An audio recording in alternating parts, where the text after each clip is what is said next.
ನೋಡೋಣ ಬನ್ನಿ. ಮಾಜಿ ಸಿಎಂ ಎಚ್.ಡಿ. ಕುಮಾರಸ್ವಾಮಿ ಹಾಗೂ ಪುತ್ರ ನಿಖಿಲ್ ಕುಮಾರಸ್ವಾಮಿ ದೆಹಲಿಗೆ ಆಗಮಿಸಿ ಅಮಿತ್ ಶಾರನ್ನ ಭೇಟಿಯಾಗಿದ್ರು. ಹಾಸನ, ಮಂಡ್ಯ ಮತ್ತು ಕೋಲಾರ ಲೋಕಸಭಾ ಕ್ಷೇತ್ರಗಳ ಬಗ್ಗೆ ಅಂತಿಮ ಚರ್ಚೆ ನಡೆಸಿದ್ರು. ಬೆಂಗಳೂರಲ್ಲಿ ಮಾತನಾಡಿದ ಎಚ್.ಡಿಕೆ 3 ಕ್ಷೇತ್ರಗಳನ್ನು ಕೇಳಿದೀವಿ, ಫೈನಲ್ ಆಗಿದೆ ಎಂದರು. ಮಂಡ್ಯ ಲೋಕಸಭಾ ಕ್ಷೇತ್ರ ದಿನದಿನಕ್ಕೆ ರಂಗೇರ್ತಾ ಇದೆ. ಈ ನಡುವೆ ಮಂಡ್ಯದಿಂದ ಖುದ್ದು ಕುಮಾರಸ್ವಾಮಿ ಸ್ಪರ್ಧಿಸುವಂತೆ ಒತ್ತಡ ಹೆಚ್ಚುತ್ತಾ ಇದೆ ಎನ್ನಲಾಗಿದೆ. ಮಂಡ್ಯದಿಂದ ಸ್ಪರ್ಧಿಸುವಂತೆ ಅಮಿತ್ ಶಾ ಕೂಡ ಕುಮಾರಸ್ವಾಮಿಗೆ ಸೂಚನೆ ಕೊಟ್ಟಿದ್ದಾರೆ ಎನ್ನಲಾಗಿದೆ. ಇನ್ನು ದೆಹಲಿಯಲ್ಲಿ ಅಮಿತ್ ಶಾರನ್ನ ಭೇಟಿ ಮಾಡಿದ್ದ ವೇಳೆ ಮಾಜಿ ಸಿಎಂ ಕುಮಾರಸ್ವಾಮಿ ಅಸಮಾಧಾನ ಹೊರಹಾಕಿದ್ದಾರೆ ಎನ್ನಲಾಗಿದೆ. ಬಿಜೆಪಿ ಮೊದಲ ಪಟ್ಟಿ ಬಿಡುಗಡೆಗೂ ಮುನ್ನ ಜೆಡಿಎಸ್ ನಾಯಕರನ್ನ ಕಡೆಗಣನೆ ಮಾಡಿದ್ದಾರೆ ಅಂತ ಕುಮಾರಸ್ವಾಮಿ ಅಮಿತ್ ಶಾ ಎದುರು ಬೇಸರ ಹೊರಹಾಕಿದ್ದಾರೆ ಎನ್ನಲಾಗಿದೆ. ಲೋಕಸಭೆ ಸಮರವನ್ನು ಪ್ರತಿಷ್ಠೆಯಾಗಿಸಿಕೊಂಡಿರುವ ಬಿಜೆಪಿ ಈ ಬಾರಿ 400 ಸ್ಥಾನ ಗೆಲ್ತೀವಿ ಅಂತ ಬೀಗ್ತಾ ಇದೆ. ಇದರ ಬೆನ್ನಲ್ಲೇ ಬಿಜೆಪಿ ಬುಡಕ್ಕೆ ಆಂತರಿಕ ಬೆಂಕಿ ಬಿದ್ದಿದೆ. ಈಶ್ವರಪ್ಪರ ಬಂಡಾಯದ ಕಹಳೆ ಕಮಲ ಪಾಳ್ಯಕ್ಕೆ ಮಗ್ಗಲು ಮುಳ್ಳಂತಾಗಿದೆ. ಬಂಡಾಯದ ಕೆಂಡ ಸದ್ಯ ಬಿಜೆಪಿ ಓಡಲು ಸುಡುವಂತೆ ಮಾಡ್ತಾ ಇದೆ. ಬಳಿಕ ಶಿವಮೊಗ್ಗಕ್ಕೆ ಬಂದು ಮಾತನಾಡಿದ ಯಡಿಯೂರಪ್ಪ, ಈಶ್ವರಪ್ಪ ಪುತ್ರ ಕಾಂತೇಶ್ಗೆ ಟಿಕೆಟ್ ತಪ್ಪೋದಕ್ಕೆ ನಾನು ಕಾರಣ ಅಲ್ಲ ಅಂತ ಹೇಳಿದರು. ಬಿಜೆಪಿಯ ಕೇಂದ್ರ ಚುನಾವಣೆ ಸಮಿತಿ ಟಿಕೆಟ್ ನಿರ್ಧಾರ ಮಾಡಿದೆ. ಇದರಿಂದ ಈಶ್ವರಪ್ಪ ಪಕ್ಷ ಕಟ್ಟಿ ಬೆಳೆಸಿದವರು ಮನಸ್ಸಿಗೆ ನೋವಾಗಿರಬಹುದು ಅಂತ ಹೇಳಿದರು. ಕೆಸಿ ಈಶ್ವರಪ್ಪ ಅಂದ್ರೆ ಕೇಸರಿ ಪಡೆಯ ಕಟ್ಟಾಳು. ಈಶ್ವರಪ್ಪಗೆ ಬಿಜೆಪಿಯೇ ಉಸಿರಾಗಿತ್ತು. ಆದರೆ ಈಗ ಆ ಪಕ್ಷದ ವಿರುದ್ಧವೇ ಬೆಂಕಿ ಉಗುಳಿದ್ದಾರೆ. ನಿನ್ನೆ ವರದಹಳ್ಳಿ ಶ್ರೀಧರ ಆಶ್ರಮಕ್ಕೆ ಭೇಟಿ ನೀಡಿದ್ದ ಈಶ್ವರಪ್ಪ ಯಾವುದೇ ಮನವೊಲಿಕೆಗೆ ಬಗ್ಗಲ್ಲ, ನನ್ನ ನಿರ್ಧಾರದಿಂದ ಹಿಂದೆ ಸರಿಯಲ್ಲ ಅಂತ ಕಡ್ಡಿ ಮುರಿದಂತೆ ಹೇಳಿದ್ದಾರೆ. ಬಿಜೆಪಿ ಅಭ್ಯರ್ಥಿ ಶ್ರೀರಾಮುಲು ವಿರುದ್ಧ ಸ್ಪರ್ಧಿಸೋದಕ್ಕೆ ಎಸ್ ತಿಪ್ಪೇಸ್ವಾಮಿ ನಿರ್ಧರಿಸಿದ್ದಾರೆ. ನಾನು ಬಳ್ಳಾರಿ ಲೋಕಸಭೆ ಕ್ಷೇತ್ರದ ಬಿಜೆಪಿ ಟಿಕೆಟ್ ಆಕಾಂಕ್ಷಿಯಾಗಿದ್ದೆ. ನನ್ನ ಜೊತೆ ಚರ್ಚೆ ಮಾಡದೆ ಶ್ರೀರಾಮುಲುಗೆ ಟಿಕೆಟ್ ಘೋಷಿಸಿದ್ದಾರೆ. ಹಾಗಾಗಿ ನಾನು ಪಕ್ಷೇತರ ಅಭ್ಯರ್ಥಿಯಾಗಿ ಸ್ಪರ್ಧಿಸೋದಕ್ಕೆ ನಿರ್ಧರಿಸಿದ್ದೇನೆ ಅಂತ ಮಾಜಿ ಶಾಸಕ ತಿಪ್ಪೇಸ್ವಾಮಿ ಹೇಳಿದ್ದಾರೆ. ಪ್ರತಿಭಟನಾ ನಿರತ ಕಾಂಗ್ರೆಸ್ ನಾಯಕನ ಮೇಲೆ ಹಲ್ಲೆ ನಡೆಸಿದ ಆರೋಪದ ಮೇಲೆ ಗುಬ್ಬಿ ಶಾಸಕ ಎಸ್ಆರ್ ಶ್ರೀನಿವಾಸ್ ವಿರುದ್ಧ ಎಫ್ಐಆರ್ ದಾಖಲಿಸಲಾಗಿದೆ. ಟೆಂಡರ್ ಕಾಮಗಾರಿಯಲ್ಲಿ ಅನ್ಯಾಯ ಖಂಡಿಸಿ ಕಳೆದ ಗುರುವಾರ ಪಿಡಬ್ಲ್ಯೂಡಿ ಇಲಾಖೆ ಕಚೇರಿ ಮುಂದೆ ಧರಣಿಗೆ ಕುಳಿತಿದ್ದಾಗ ಹಲ್ಲೆ ನಡೆಸಿರುವ ಆರೋಪ ಕೇಳಿಬಂದಿದೆ. ಕೈ ಕಾರ್ಯಕರ್ತರು ಕುಕ್ಕರ್ ಮತ್ತೆ ತವಾ ಹಂಚಿದ್ದಾರೆ ಅಂತ ಜೆಡಿಎಸ್ ಕಾರ್ಯಕರ್ತರು ತಹಶೀಲ್ದಾರ್ಗೆ ದೂರು ಕೊಟ್ಟಿದ್ದಾರೆ. ರಾಮನಗರ ಜಿಲ್ಲೆ ಹಾರೋಹಳ್ಳಿ ತಾಲೂಕಿನ ಮರಳವಾಡಿಯಲ್ಲಿ ಮನೆ ಮನೆಗೆ ಕುಕ್ಕರ್ ಹಂಚಿದ್ದಾರೆ. ಅದು ಕೇವಲ ಸಂಜೆ ಹೊತ್ತಲ್ಲಿ ಮಾತ್ರ ಹಂಚುತ್ತಾ ಇದ್ದಾರೆ ಅಂತ ತಹಶೀಲ್ದಾರ್ಗೆ ದೂರು ಕೊಡಲಾಗಿದೆ. ಚುನಾವಣೆ ಘೋಷಣೆ ಬೆನ್ನಲ್ಲೇ ಬೆಳಗಾವಿ ಪೊಲೀಸರು ಹೈ ಅಲರ್ಟ್ ಆಗಿದ್ದು ದಾಖಲೆ ಇಲ್ಲದೆ ಸಾಗಿಸ್ತಾ ಇದ್ದ ಹಣ ಜಪ್ತಿ ಮಾಡಿಕೊಂಡಿದ್ದಾರೆ. ಮೂಡಲಗಿ ತಾಲೂಕಿನ ಹಳ್ಳೂರಿನ ಚೆಕ್ಪೋಸ್ಟ್ನಲ್ಲಿ 2 ಲಕ್ಷ ನಗದು ಹಣವನ್ನು ಮೂಡಲಗಿ ಪೊಲೀಸರು ಸೀಸ್ ಮಾಡಿದ್ದಾರೆ.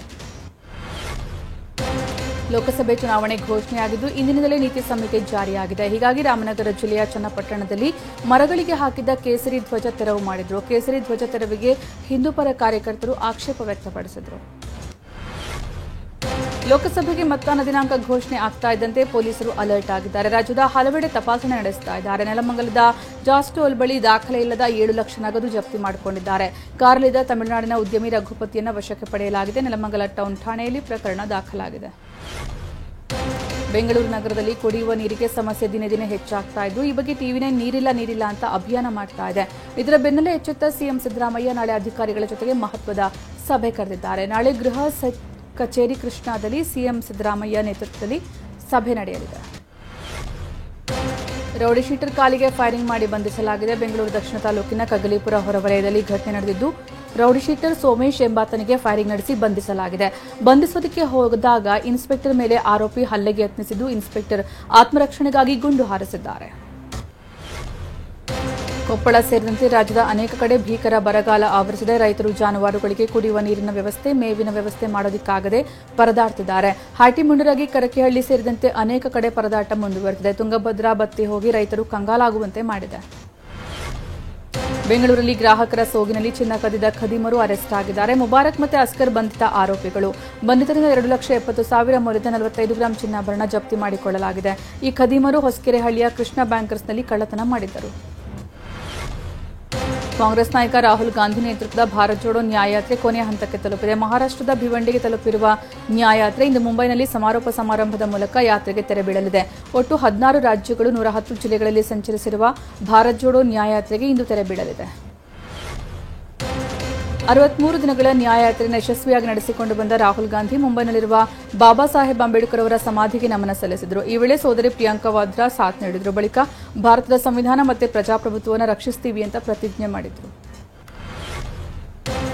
ಕೋಲ್ಕತ್ತಾದ ಹಜರಾಮೋರ್ನಲ್ಲಿ ಭಾರತೀಯ ಜನತಾ ಯುವ ಮೋರ್ಚಾ ಯುವ ಅಡ್ಡ ಎಂಬ ಕಾರ್ಯಕ್ರಮ ನಡೆಸ್ತಾ ಇತ್ತು. ಆದರೆ ನಿನ್ನೆ ರಾತ್ರಿ ಕಾರ್ಯಕ್ರಮ ನಡೆಸ್ತಾ ಇದ್ದ ಬಿಜೆವೈಎಂ ರಾಜ್ಯಾಧ್ಯಕ್ಷ ಇಂದ್ರನೀಲ್ ಖಾನ್ ಹಾಗೂ ಪಕ್ಷದ ಕಾರ್ಯಕರ್ತರನ್ನ ಏಕಾಏಕಿ ಪಶ್ಚಿಮ ಬಂಗಾಳ ಪೊಲೀಸರು ವಶಕ್ಕೆ ಪಡೆದಿದ್ದಾರೆ.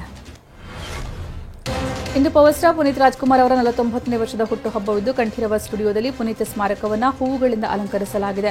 ಸಮಾಧಿ ಬಳಿ ಬಿರಿಯಾನಿ ಹಂಚಿಕೆ, ಅನ್ನದಾನ, ರಕ್ತದಾನ, ನೇತ್ರದಾನ ಶಿಬಿರ ನಡೀತಾ ಇದ್ದು ಜನಸಾಗರವೇ ಹರಿದು ಬರುತ್ತದೆ. ಪುನೀತ್ ರಾಜ್ಕುಮಾರ್ ಹುಟ್ಟುಹಬ್ಬದ ಪ್ರಯುಕ್ತ ಮೈಸೂರಲ್ಲಿ ವಿವಿಧ ಕಾರ್ಯಕ್ರಮ ಆಯೋಜಿಸಲಾಗಿದೆ. ಪುನೀತ್ ರಾಜ್ಕುಮಾರ್ ಸಮಾಜ ಸೇವಾ ಸಮಿತಿ ಸಾಮೂಹಿಕ ಕಾರ್ಯಕ್ರಮ ನಡೆಸ್ತಾ ಇದೆ. ಮೈಸೂರು ದಸರಾ ವಸ್ತು ಪ್ರದರ್ಶನ ಮೈದಾನದಲ್ಲಿ ಕಾರ್ಯಕ್ರಮ ಜರುಗಲಿದೆ. ಗ್ರಾಮಿ ಪ್ರಶಸ್ತಿ ವಿಜೇತ ರಿಕಿ ಕೇಜ್ ಮುಂಬೈ ವಿಮಾನ ನಿಲ್ದಾಣದಲ್ಲಿ ಹೋಟೆಲ್ ಒಂದರಲ್ಲಿ ತಂಗಿದ್ದು ಹೋಟೆಲ್ ದುಸ್ಥಿತಿ ಹಾಗೂ ತಮ್ಮ ಕೆಟ್ಟ ಅನುಭವವನ್ನು ಸಾಮಾಜಿಕ ಜಾಲತಾಣದಲ್ಲಿ ಹಂಚಿಕೊಂಡಿದ್ದಾರೆ.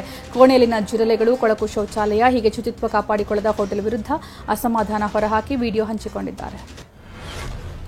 ಮುಂಬೈ ಇಂಡಿಯನ್ಸ್ ತಂಡವನ್ನು 2 ಬಾರಿ ಮಣಿಸಿ ಫೈನಲ್ ಪ್ರವೇಶಿಸಿರುವ ಆರ್ಸಿಬಿ ವನಿತೆಯರ ತಂಡ ಇಂದು WPL ಫೈನಲ್ ಪಂದ್ಯದಲ್ಲಿ ಡೆಲ್ಲಿ ವಿರುದ್ಧ ಸೆಣಸಾಡಲಿದೆ. ಕಳೆದ ಬಾರಿ ಪ್ಲೇ ಆಫ್ಗೆ ಇರೋದಕ್ಕೆ ವಿಫಲರಾಗಿದ್ದ ಆರ್ಸಿಬಿ ಈ ಬಾರಿ ಟ್ರೋಫಿ ಗೆಲ್ಲುವ ತವಕದಲ್ಲಿದೆ. ಇಂದು ರಾತ್ರಿ 7:30ಕ್ಕೆ ದೆಹಲಿಯ ಅರುಣ್ ಜೇಟ್ಲಿ ಮೈದಾನದಲ್ಲಿ ರೋಚಕ ಫೈನಲ್ ಪಂದ್ಯ ನಡೆಯಲಿದೆ.